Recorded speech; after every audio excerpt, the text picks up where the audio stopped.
Hello and welcome to the channel. Today I'm here with Viridian FX in York to see what their studio is all about. Viridian FX is a visual effects company based in the heart of York, and we do visual effects for film and television. We started as a group of graduates from York University, and we all graduated from the master's course in visual effects there. And essentially a group of local film producers came to the university around 8 or 9 years ago now and wanted to produce an entirely green screen feature film. So we did everything inside one studio against green screens, so obviously that's a bit of a challenge, not having anything other than the actors to work with. So we basically built all the environments around everything that was going on and just basically created that all digitally. A limited budget, so they decided it'd be a good idea to hire graduates in visual effects to do so. So we were part of that cohort that were there at the sort of right place at the right time, and then we made said feature film, and the second one of those that we did, which is called Macbeth, which is out at the moment. That was probably, as an overall project, the most kind of technically challenging, technically rewarding, artistically challenging, artistically rewarding, blood, sweat and tears.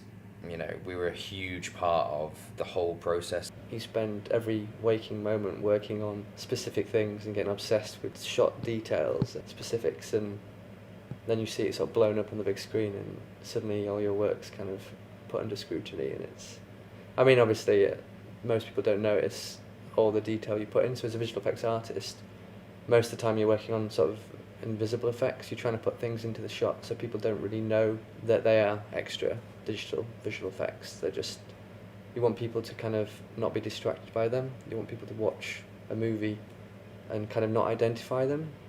So if you've done a good job, then people won't generally be commenting on them, unless it's obviously like you're doing big alien spaceships and creatures and stuff that obviously don't exist in our sort of reality. It's the most rewarding when you've got it right in the overall context of the film. Not necessarily the best shot you've ever done or the most technical thing you've ever done, but if it feels right for the film, then I think that's when it's the most, I think that's when it's the best, really, and when it's the most important. Delivered approximately 20 feature films in the time that we existed. We find that visual effects more and more is becoming location independent, in the sense that the work can be done anywhere and can be fired around the world digitally almost instantly now. The reason to be in London, or the reason to be around London, is to essentially be around productions and be around the directors and producers, to develop the relationships and to also help the process throughout the way. And that's actually quite easy to do from York. As a supervisor, I'll travel up and down to London all the time. It's an hour and 50 on the train. I can go down there for meetings very easily, kind of at the drop of the hat, really. And equally, directors can come up here and review stuff. So we believe that location isn't important and will increasingly become less important. Well, I'm originally from Yorkshire, so I've got friends and family around here, so for me it's great working in this industry so far north. From a business perspective, overheads being, you know, it's a lot cheaper to rent office space in York, for example. Council tax in London, just to be there, essentially, is just not something that you really need to do with visual effects. The other exciting thing about York is recently became a UNESCO Media City of Arts, and we, as Viridian, are quite a big part of that in terms of the sort of representation of local creative industries. And there's quite a hive of activity going on in York at the moment, and you know, it's not like we're just randomly out in the sticks in the middle of nowhere. We are in quite a creative city that people like to come and visit and like to be a part of what's going on here. As a part of the UNESCO side of things, we get to travel to places like China and be a part of big kind of media conferences there, and that's all linked in with the York side of things. Originally, I went to York Uni and did electronic engineering, and for me, visual effects was a kind of a unique mix of that sort of technical, logical side, kind of scientific side of things, but also with a kind of creative output. And it really is like an absolute amalgamation of those two. It's incredibly technical. It can be, it's kind of like engineering in a way. It's not just kind of painting pictures in Photoshop. It's the unique mix of, this sort of engineering meets the arts in a kind of really interesting way. No two projects are the same. Every day is different. And, seeing your stuff end up on Netflix or TV, I think is more rewarding. Having a creative output certainly helps motivate you more, I think. So Solace was the first sci-fi that we were involved in from the very beginning to try and conceptualize and try and get something out there that was going to be coherent and was going to be the right type of thing to do on the budget that we had. So it's a very, very small budget. Where do we want to spend the money to really maximize the impact of the film?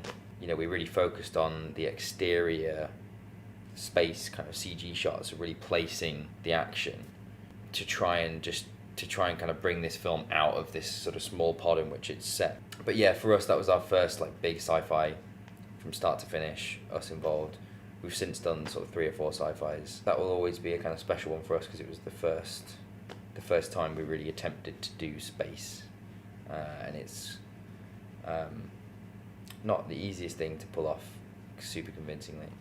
Whenever you're doing any creative work, the hardest thing to do in the world is to stop working on it, because effectively on it's like painting a picture. You could keep painting forever and try and make it better and better and better and better and better, and rub a bit out and start again and try again, trying to make the perfect thing, whereas you can never make the perfect thing, and especially when you're constrained within a time and a budget. So this kind of balance of striving for perfection, but then knowing when to stop, when to cut it and say, okay, that's what it needs to be now, is a daily struggle for both the artist and me, trying to, I guess, supervise them, work with them to get to this kind of optimum point of, okay, we've spent enough time on this now, we just need to get it out. I know you want to make it better, I know you want to spend 4 more weeks on it, but you can't do that, and that's such a hard thing to do because it goes against every bone in your body in the sense that you just want to make the best thing possible. But the reality is you are kind of controlled by time and budget, essentially, and that's always the kind of the weighing factor. There are so many disciplines to 3D. Like if you want to create something that's really cool, you kind of need to know a little bit of modelling, a bit of texturing, a bit of UVing, a bit of painting, a bit of animation, a bit of rigging, the list goes on. So you can either pick one of those and go, I want to be really good at Houdini, or really good at FX, and spend all your time working on the kind of coding, the programming, and the building of elements, and through that process you'd become a really good artist and an asset to a company. But then that would be your kind of life, so to speak. You'd be doing that all the time, and I think that's one of the quickest ways to get into the industry. Really focus your skills, and always. So in that regard, yeah, you really do need to kind of know a little bit of everything. On a really basic technical tips level, any visual effects artist should know how to use a camera, and by a camera I mean an SLR or a digital camera.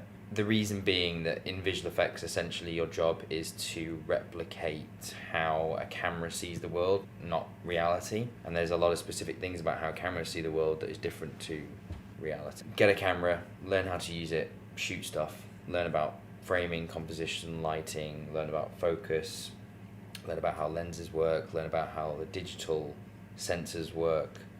All of these sorts of things are fundamental to visual effects. Thank you for watching. This has been The Trooper's Den. Make sure to like and subscribe and share the video.